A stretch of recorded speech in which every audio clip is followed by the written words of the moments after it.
USA. This is the valley where the giant mushrooms grow. More atomic bombs have been exploded on these few hundred square miles of desert than on any other spot on the globe. Little bomb.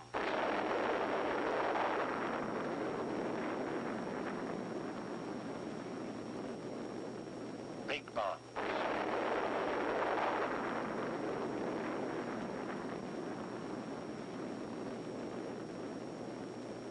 Low bursts.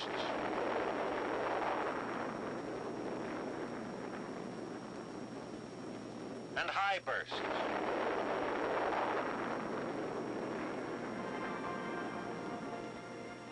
Within the last 2 years, 20 of these colossal blasts have echoed across the great barren stretches of the Southwest.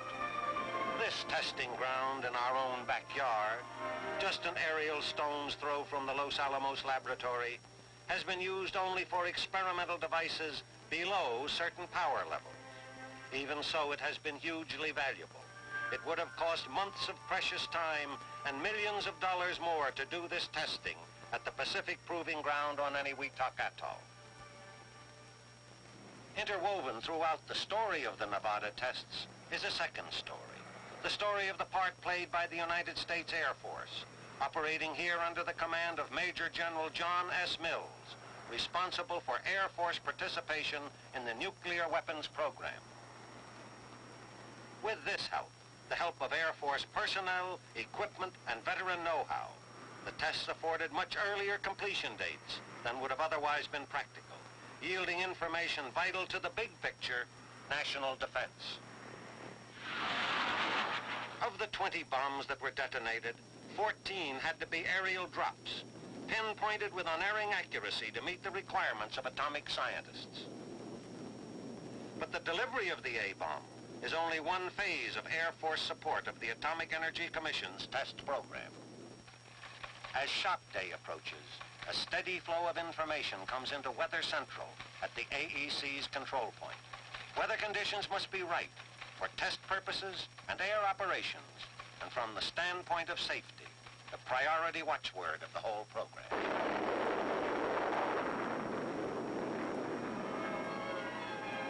The next day, after 0 hour, we see the reason for this concentration on the weather job.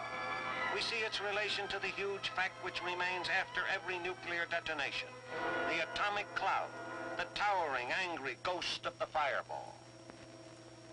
The payoff is knowledge of wind speeds and wind directions.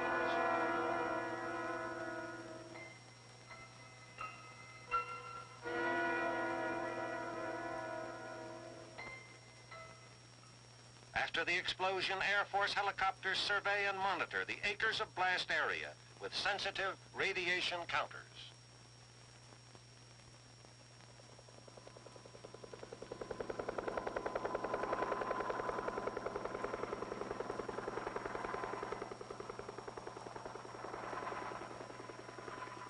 Charting super hot areas, probing for usable approach lanes for bomb damage assessment teams. Another phase of the test program is called cloud sampling, the job of gathering specimens of the radioactive particles inside the swirling atomic cloud. This is necessary for scientists to analyze accurately what happened during the explosion. The sniffers, which gather samples, are ingeniously designed filter traps mounted on the wings and fuselage of the collecting aircraft.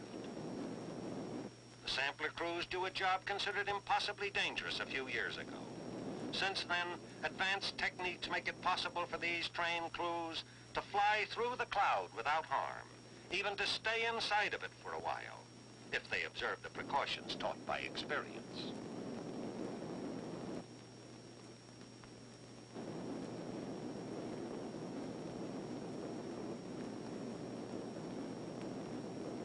In addition to the cloud samplers, as many as 40 other aircraft are aloft to handle special assignments each time an atomic test shot is fired. There are observation crews with ultra-modern cameras, other crews operating complex electronic recording devices, and of great importance, the men in the cloud tracking aircraft, which will follow the cloud hour after hour as it is carried cross-country by the wind, checking its spread, reporting every phase of its movements to a radiological control center. With this information, commercial airliners can be warned of the cloud path, and Air Weather Service can further refine its weather forecasting techniques. Any aircraft that has been used for cloud sampling or cloud tracking operations will carry traces of radiological contamination. The Air Force has only recently developed a method of washing contaminated planes which makes them safe and ready for service within 24 hours. Part of the benefit the Air Force gains from its cooperation in the atomic energy program is in the form of questions answered.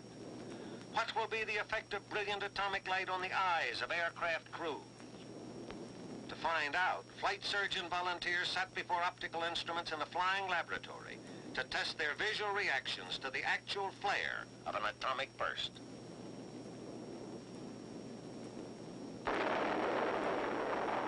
The result? Not one of these volunteers suffered any permanent eye damage. Thus, these flash blindness tests established reliable standards for protection against such intense light, which information was immediately passed on to the thoroughly interested civilian agencies. Now, another thing the Air Force needs to know. What are the effects of atomic blasts on its prime tools, aircraft? So a number of aircraft, some obsolete and some latest models, were placed at various angles to the blast, because we must learn how to protect our own fighters and bombers, as well as how much damage we can do to the best of the enemy's aircraft. With the test setup completed, we move back and wait through the tense moments while the bomb falls.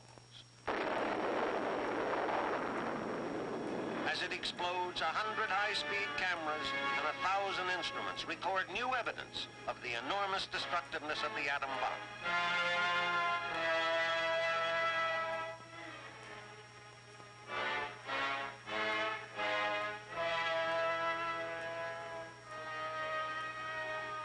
Later, we come back and study the results in detail, looking for the answers. Have fighters, built to stand greater stresses than bombers, sustained less damage? Have the ruggedly constructed jet planes fared better than the conventional aircraft? And the answers are here, in some lightly damaged aircraft and in others scorched and twisted wreckage.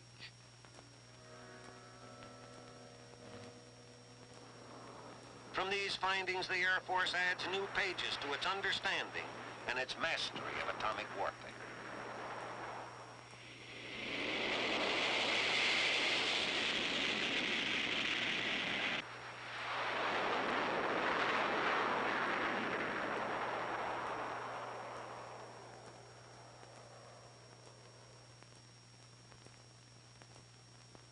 On the eve of a bombing run, an actual test drop, the air weather officer meets with top authorities for a final briefing. All groups concurring, the decision is made, as here by Dr. Alvin Graves, Scientific Test Director, and by Mr. Carroll Tyler, Test Manager for the Atomic Energy Commission. Well, Carroll, I think we should go ahead. Okay, Al, we have a shot. The standby period is over. The scores of activities that go into an atomic strike begin to mesh together. Aircraft crews get their final briefing. I am confident that you will execute this mission successfully. Now let's go and have a good mission. Out on the flight line, the drop aircraft is wheeled into position for loading. An intricate job with no room for fumbling.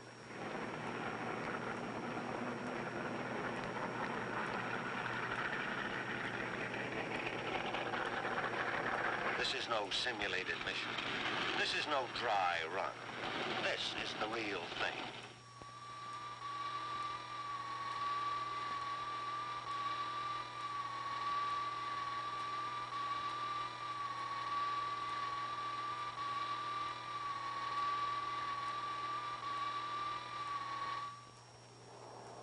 With an atomic bomb loaded in the bomb bay, the strike is launched. Rosebud, code name for this B-50 drop aircraft, is in the air. Three men in this plane especially share the heavy responsibility. The pilot, the radar navigator, and the bombardier. Once cleared from the base area, Rosebud climbs toward operational altitude. At the AEC control point, the progress of Rosebud, mile after mile, is charted carefully and matched against its predicted course. The test authorities stand by for any emergency decisions that may be needed.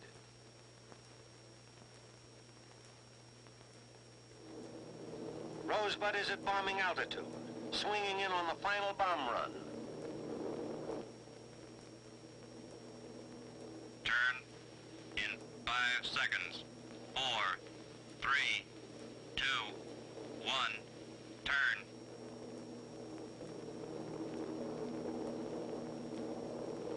Okay, Bombardier, open the bomb bay doors. Give me a level.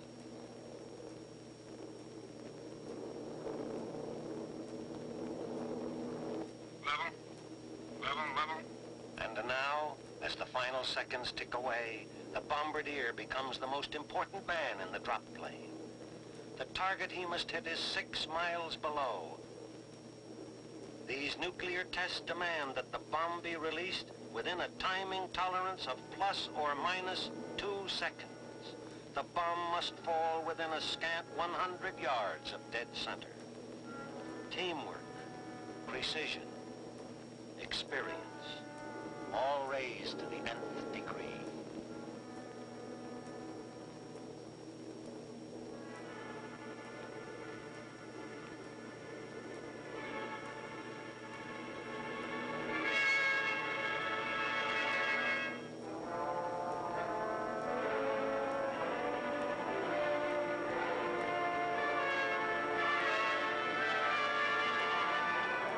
Bombs away.